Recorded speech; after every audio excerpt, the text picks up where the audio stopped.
कांग्रेस के युवा नेता कन्हैया कुमार लगातार बिहार के दौरे पर हैं। लगातार हुंकार भर रहे हैं, युवाओं के बीच जा रहे हैं और आह्वान कर रहे हैं। तो क्या कुछ तस्वीरें निकलकर सामने आई हैं।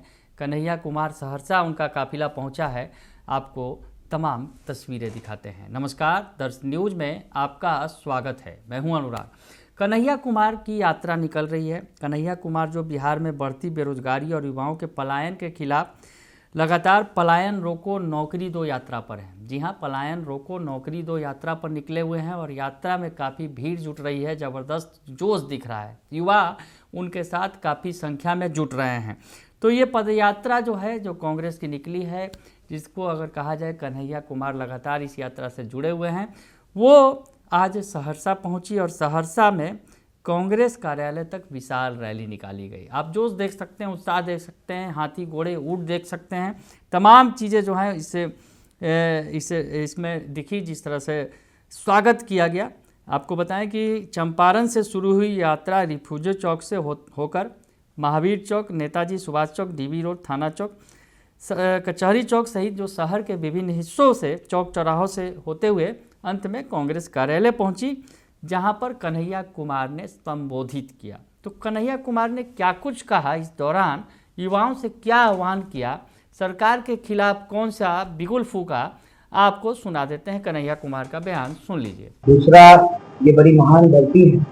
मंडन मिश्र जी का ताल्लुक है इस इलाके से और कहते हैं कि शास्त्रार्थ में मंडन मिश्र जी ने शंकराचार्य को भी परास्त कर दिया। प्रश्न यही है कि इतनी गौरवशाली परंपरा और इतिहास होने के बावजूद हमारा वर्तमान इतना विकट क्यों? और जो भी प्रभावित लोग हैं, चाहे किसान हो, मजदूर हो, नौजवान हो, विद्यार्थी हो, महिला हो, दुकानदार हो, पत्रकार हो, किसी भी पेशे से जुड़े हुए बिहार के जो निवासी, अगर वो किसी तरह के अत्याचार या अन्याय से जूझ रहे हैं, हमारी कोशिश है कि ये यात्रा उनकी आवाज बने, संघर्ष का एक मंच बने। और 11वें दिन का अनुभव ये है, जिसको शुरू जरूर नौजवानों और विद्यार्थियों ने किया है, लेकिन बिहार की भावना धीरे धीरे इस यात्रा से जुड़ रही है। यही नतीजा है कि हम जिस भी जिले में जा रहे हैं, स्थानीय लोग अपने मुद्दे को लेकर के इस यात्रा में हमारे साथ पैदल चलते भी हैं, प्रेस कॉन्फ्रेंस के माध्यम से अपने मुद्दे को उठाते भी हैं। और जो लोग चल नहीं पाते हैं, अपने घरों से, अपने झरोखों से, छतों से, दुकानों से यात्रा को अपना आशीर्वाद दे रहे हैं। तो ऐसा प्रतीत होता है 11वें दिन हम जब चंपारण से चलते हुए कोसी क्षेत्र पहुंचे हैं, तो ऐसा लगता है कि यह यात्रा लोगों की आवाज बनने में एक हद तक कामयाब हुई है। और हम आपकी जानकारी के लिए बता दें कि आगे आगे इस यात्रा में पलायन के जो पीड़ित लोग हैं और जो पेंडिंग भर्ती है, पेंडिंग भर्ती करने का मतलब अग्निपथ योजना से पहले सरकार की जो सामान्य सेना भर्ती प्रक्रिया थी, उस प्रक्रिया को अचानक बंद कर दिया गया। लेकिन जो भर्ती निकल चुकी थी, उसकी सारी प्रक्रिया पूरी हो गई, उसका फिजिकल हो गया, मेडिकल हो गया, रिजल्ट निकल गया, लेकिन उनको ज्वाइनिंग लेटर नहीं दिया गया। वो चलते हैं।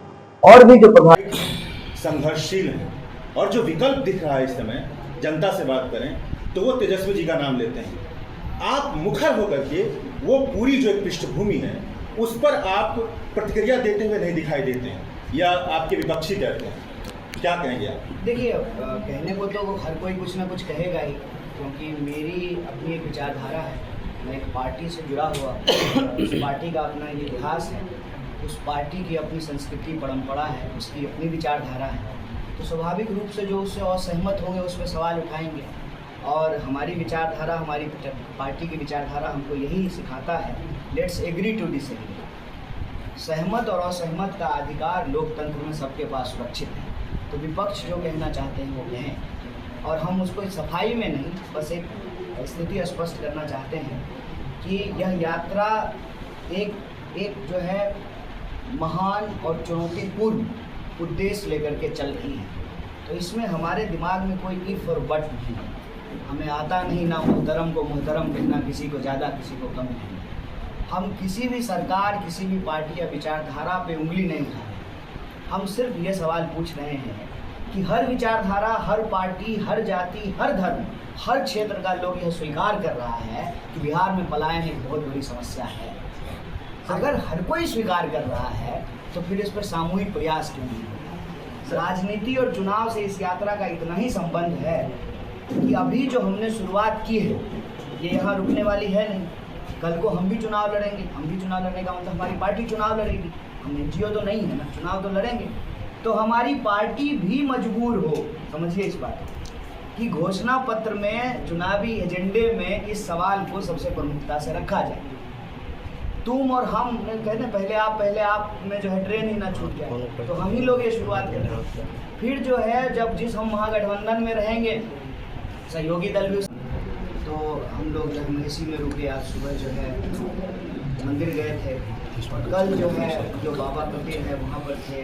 बनगांव में जो है भगवती स्थान में हमारी एक सभा हुई, तो वहाँ के लोगों ने भी कहा कि ये इलाके का एक बहुत ही विकसित गांव है, लेकिन स्थिति ये है कि घरों में आपको कोई नौजवान इंसान नहीं मिलता, या तो बूढ़े हैं या बच्चे हैं। और उन्होंने कहा कि इतना सभ्य गांव है, कभी हमारे यहाँ चोरी की कोई घटना नहीं होती थी, लेकिन अब इधर जो है अपराध की घटना बढ़ी है। तो प्रश्न ये है कि सरकार जो दावा करती है कि सुशासन है, सब कुछ ठीक हो गया है, लेकिन आंकड़ा तो कुछ और कह रहा है। आंकड़ा तो कह रहा है कि अपराध बढ़ रहा है, महिलाओं के खिलाफ अपराध बढ़ रहे हैं। यहाँ मतलब जाके पैर न फटे पिपाई वो का जाने पीड़ पड़ा है। जो पीड़ित लोग हैं वो आकर के अपनी बात रख रहे हैं। जैसे मखाना के किसानों ने जो है ये बात कही कि नाम हो गया है दुनिया भर में, क्योंकि 90% से ज़्यादा मखान जो है वो इसी इलाके में उगता है पूरी दुनिया में। लेकिन किसान को क्या मिल रहा है? सुपर फूड बन गया है, तो सारा मुनाफा जो है वो तो बिचौलियों को मिल रहा है। किसान तो जो है उसी परिस्थिति में जीने को विवश है। और कितना कठिन है मखान की खेती करना, कितना मुश्किल है, कितना जो है उसमें मेहनत लगता है, लेकिन जिस अनुपात में उनको मुनाफा मिलना चाहिए वो लाभ किसान को नहीं मिल रहा है, बिचौलिए जो है उसका लाभ उठा रहे हैं। इसी तरह से कल जब हम लोग मधुबनी पेंटिंग, मिथिला पेंटिंग के जो कलाकार थे उनसे मिल रहे थे, तो उन्होंने भी इसी से मिलती जुलती बात कही कि खूब नाम हो गया है मिथिला पेंटिंग का, डिमांड भी है ग्लोबल मार्केट में, अमेरिका और यूरोप में, लेकिन हमारे पास चूँकि कनेक्टिविटी नहीं है, हम जो है मार्केट से जो है बाज़ार से सीधे तौर पे जुड़े हुए नहीं हैं, तो मुनाफा का बड़ा हिस्सा जो है वो बिचौलियों को मिलता है। और जो एक्चुअल कलाकार हैं, जो बनाने वाले हैं, उनको जो है ज़िंदगी जीना आज भी मुश्किल होता है। तो हमारी कोशिश भर ये इतनी है कि इस यात्रा के माध्यम से बिहार के अलग अलग इलाके के बंद कर दिया गया, लेकिन जो भर्ती निकल चुकी थी उसकी सारी प्रक्रिया पूरी हो गई, उसका फिजिकल हो गया, मेडिकल हो गया, रिजल्ट निकल गया, लेकिन उनको ज्वाइनिंग लेटर नहीं दिया गया। वो चलते हैं। और भी जो प्रभावित लोग हैं, चाहे पलायन से हों या शिक्षा से जुड़े हुए बहुत सारे सवाल हमारी यात्रा के माध्यम से लोग उठा रहे हैं। जैसे वित्त रहित शिक्षकों का सवाल उठाया, बीएड कॉलेज में पढ़ाने वाले जो टीचर हैं वो आकर के मिले, लाइब्रेरी साइंस पढ़ने वाले जो विद्यार्थी हैं 2008 से बहाली नहीं हुई है वो लोग आकर के मिले। तो अलग अलग जगह पे अलग अलग लोगों ने अपनी बात रखी, पेंडिंग भर्ती की बात, मिल मजदूरों की बात, ऑटो चालक संघ की बात। और आज उसी कड़ी में दो साथी हमारे बीच मौजूद हैं, एक बुजुर्ग अनुभवी साथी हैं और दूसरे नौजवान साथी हैं। कोसी विकास प्राधिकरण की जो हालत है और उसकी जो बुनियादी समस्याएं हैं उसके बारे में उन्होंने रखा। हमारे वरिष्ठ नेता सदा जी ने आपको बताया कि कोसी के बालू खनन पर भी सरकार ने रोक लगा दी और जो टैक्स की छूट मिला करती थी इस इलाके के किसानों को, यहाँ के व्यापारियों को, निवासियों को, उसका कोई लाभ सरकार को नहीं मिल पाता है। जबकि नौजवान साथी ने आपको बताया कि बाढ़ की समस्या भी उसी तरह की है। बाढ़ जब आती है तो लोग प्रताड़ित होते हैं, परेशान होते हैं। और दूसरा, बाढ़ क्षेत्र होने के चलते, डूब क्षेत्र होने के चलते इंफ्रास्ट्रक्चर की, आधारभूत संरचना की भारी कमी है, खास करके शिक्षा के क्षेत्र में। तो स्वाभाविक रूप से जब शिक्षा नहीं होगी, रोजगार नहीं होगा, सामाजिक सुरक्षा नहीं होगी, तो लोगों को अपना घर बार छोड़ करके दूसरी जगह पलायन करना पड़ेगा। और आप बिहार के किसी भी इलाके में जाएँ, चाहे आप दरभंगा मधुबनी जाएँ या आज हम लोग जो है सहरसा में चल रहे हैं, ये वो एरिया है जहाँ से बड़े पैमाने में पलायन होता है। सीतामढ़ी, दरभंगा, मधुबनी, सहरसा, सुपौल, मधेपुरा, इन इलाकों से बड़े पैमाने में पलायन होता है। और ये पलायन जो है वो इच्छा से नहीं होता, मजबूरी में। और कल रात जो है हमारी यात्रा जब आ रही थी जिला कांग्रेस कमेटी, तो रोड पे ही जो है फाटक पड़ा, रेलवे फाटक। हमने कहा कि एकदम जिले के जो है मुख्य मतलब बीचों बीच ये फाटक है, स्वाभाविक रूप से जो है यहाँ भयंकर जाम लगता होगा। अब ऐसा आपको कहीं रेयर ही देखने को मिलेगा कि शहर के बीच में अगर कहीं रेलवे लाइन क्रॉस कर रहा हो तो हर जगह ओवरब्रिज बन गया है, फ्लाईओवर बन गया है।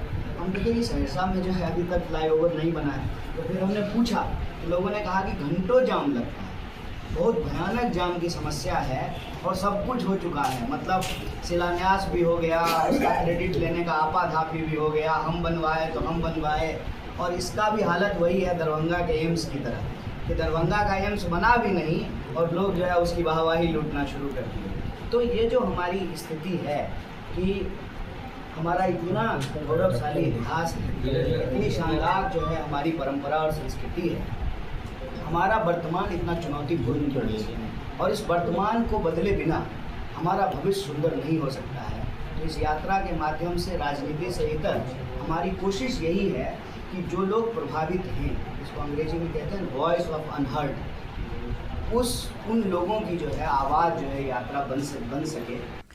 तो सुन लिया आपने, कन्हैया कुमार ने साफ तौर पर सरकार पर निशाना साधते हुए कहा कि बिहार में बेरोजगारी चरम पर है, सरकार फेल हो चुकी है, युवा रोजगार की तलाश में बिहार से पलायन कर रहे हैं, बिहार में बदलाव लाने के लिए कांग्रेस पूरी तरह तैयार है।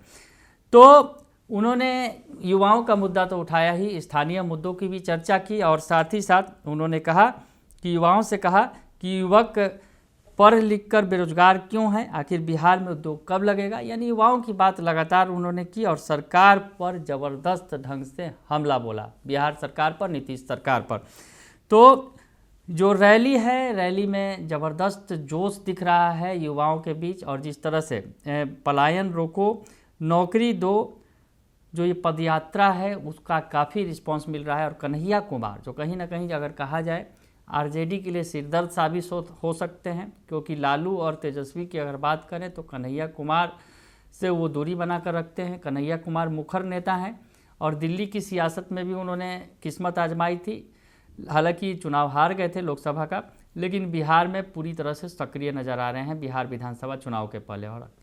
और जिस तरह से आरजेडी और कांग्रेस के बीच रिश्ते बन रहे हैं, बिगड़ रहे हैं, उस बीच कांग्रेस में कन्हैया कुमार की भूमिका महत्वपूर्ण होती चली जा रही है। हालांकि कांग्रेस के तमाम नेता ये कह रहे हैं कि हम साथ साथ हैं, यानी महागठबंधन साथ है, आरजेडी और कांग्रेस साथ साथ है, लेकिन कुछ ऐसे बयान बीच बीच में अटपटे आ जाते हैं जिससे लगने लगता है कि कांग्रेस और आरजेडी के बीच कुछ भी ठीक नहीं है। खैर, इस बीच कन्हैया कुमार की ये जो यात्रा है, पलायन रोको नौकरी दो यात्रा, काफ़ी सुपर हिट हो रही है और सहरसा से फिलहाल इसका काफिला गुजरा है। तो सहरसा से ये रिपोर्ट हमारे संवाददाता दिवाकर कुमार दिनकर ने हमें भेजी है। फिलहाल के लिए इतना ही, बने रहिए दर्शन न्यूज के साथ। धन्यवाद।